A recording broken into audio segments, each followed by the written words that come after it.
Hello again. Now, this is crane lorry story number 2. It's called The Printing Press. It's a little bit more adventurous, a bit more of an adventure than the first story.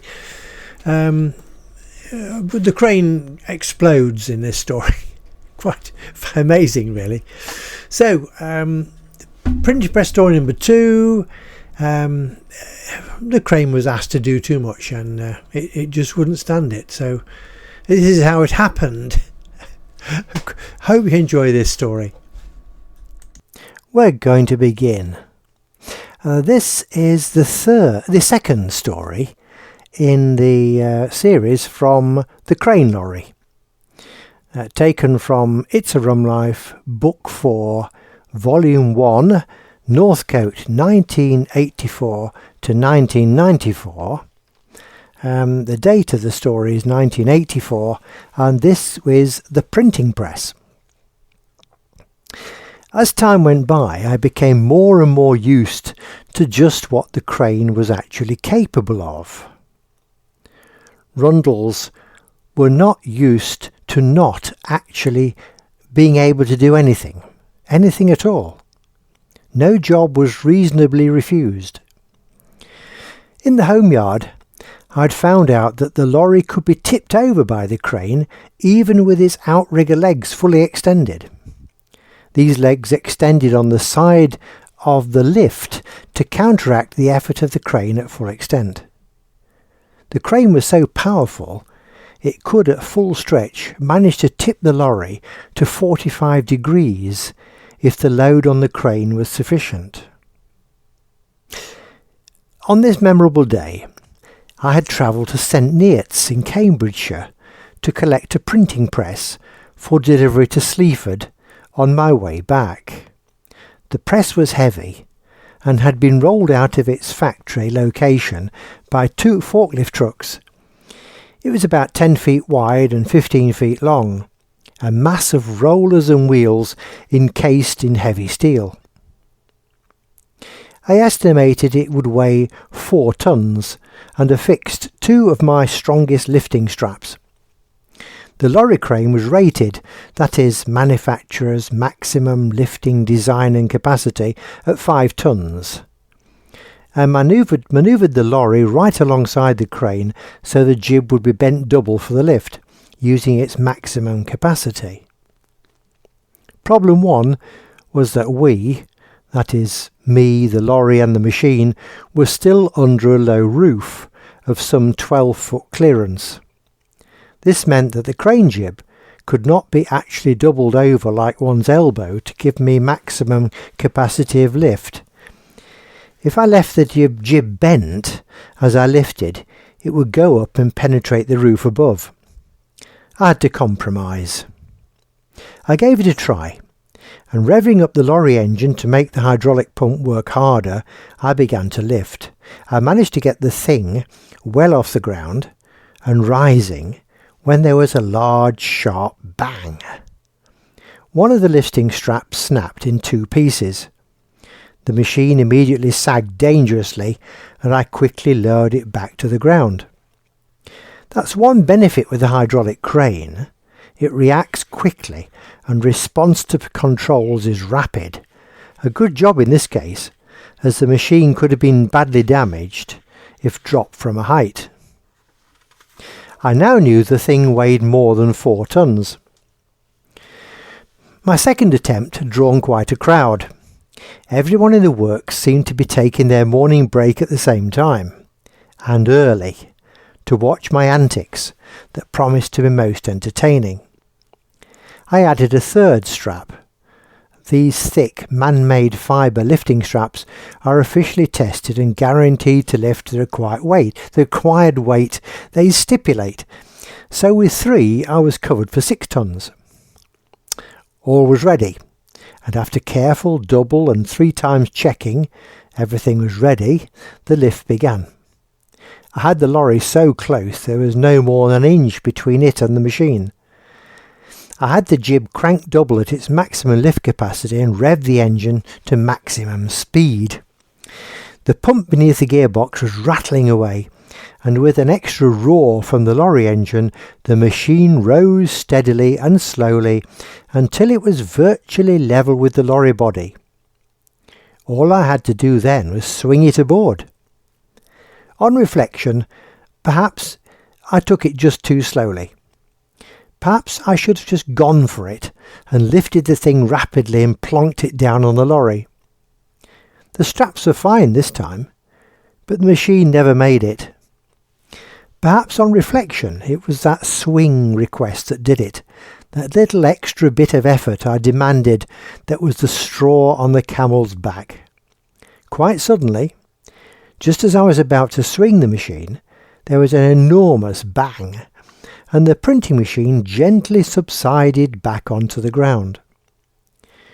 My immediate reaction was a feeling of relief that it had not been half on and half off the lorry, as it would have tipped over and certainly broken as it hit the floor.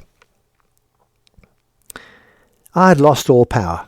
The crane controls would not respond anymore, and a large pool of sticky, smelly hydraulic fluid was pouring towards my feet from beneath the lorry.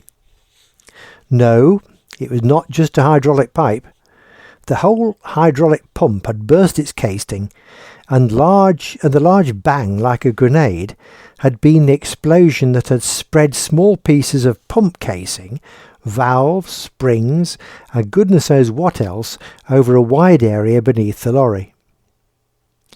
I had to give up at this stage and admit defeat. I telephoned my yard from the factory office and explained what had happened. My first thoughts were, did the Rundle family know what my new nickname was? They were not to be defeated. I was instructed to wait for a mobile crane. It took me half an hour to persuade the forklift drivers to manoeuvre the machine out into the open, where the large mobile with its long lifting jib could get at the problem. At the same time, I had to use the forklifts to put my crane jib back on the lorry. I then spent the remaining time sweeping up all the countless small bits and pieces into my dustpan, and saving them for the hydraulic pump repair, a job I just knew would be down to me. A large four-wheel mobile crane arrived within a couple of hours, and I explained the situation to the driver. He began his preparations. Here I need to explain that proper mobile cranes with jibs and wire lifting cables and hooks and everything else have to undergo annual scrutiny and be tested to obtain their lifting license. Then they were insured to lift a certain amount. This mobile was rated at 10 tons.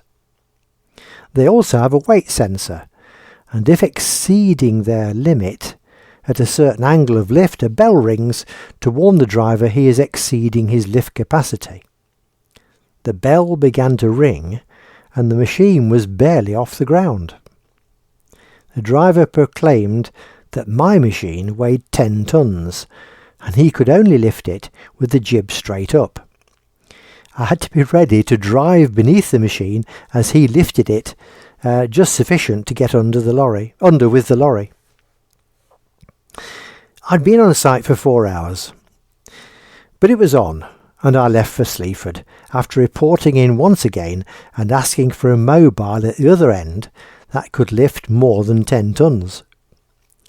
This staggered the bosses at home, but at least took some pressure off me for destroying their crane. Within minutes of my arrival at Sleaford, the second larger crane arrived and had no problem in relieving me of my load. Once again I was late home, and the next morning had to relate the whole sorry story to the entire staff at their morning break. Obviously they believed their nickname for me was now most apt.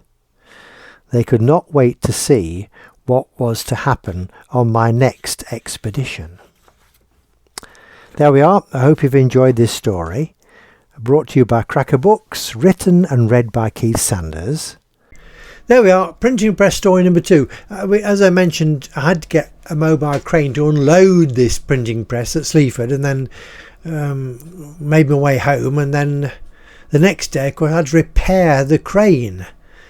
I've got most of the pieces swept up into a cardboard box. We weren't going to buy a new pump or anything daft like that.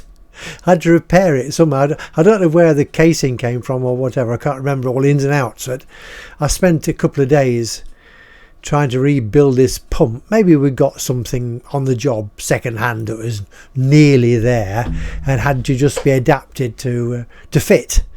It was a PTO pump. It went on the back of the gearbox of the engine underneath.